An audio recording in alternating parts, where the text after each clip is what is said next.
திருப்பூர் மாவட்டம் அருகே பிற்படுத்தப்பட்டோர் நலத்துறை சார்பில் நடத்தப்பட்டு வரும் விடுதியில் தங்கியிருந்த 8 பள்ளி மாணவர்களுக்கு பாலியல் தொல்லை அளித்த போலி வார்டன் போக்சோ வழக்கில் கைது செய்யப்பட்டார். சம்பந்தப்பட்ட விடுதியில் இருந்த வார்டனுக்கு பதிலாக அங்கு தங்கியிருந்த 23 வயதான முன்னாள் மாணவர் வார்டன் போல செயல்பட்டு மாணவர்களை கவனித்து வந்ததாக கூறப்படுகிறது.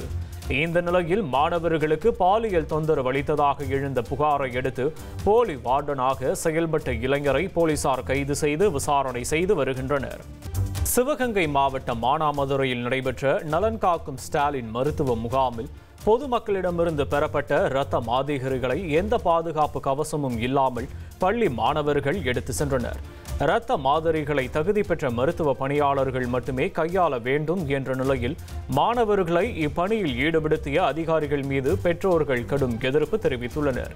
இதுகுறித்து மாவட்ட சுகாதாரத்துறை அலுவலர் மீனாட்சியிடம் கேட்டபோது மாணவர்கள் தங்கள் ஆர்வமுடனே இரத்த மாதிரிகளை எடுத்து சென்றதாக தெரிவித்தார். 1,24,00,000 மனங்களை வென்ற தந்தி டிவி யூடியூப் சேனல். தவிர்க்க முடியாத தம்ப்நெயில்ஸ், கலக்கலான கான்டென்ட்ஸ். நீங்களும் இந்த குடும்பத்தில் இணைய இப்பவே சப்ஸ்கிரைப் பண்ணுங்க. அசுரபலம் கொண்ட எங்கள் டிஜிட்டல் கரங்களில் உங்கள் விளம்பரங்களை சேர்க்க வாட்ஸ்அப் பண்ணுங்க. 8939888378. Email advtthanditv@dttv.in.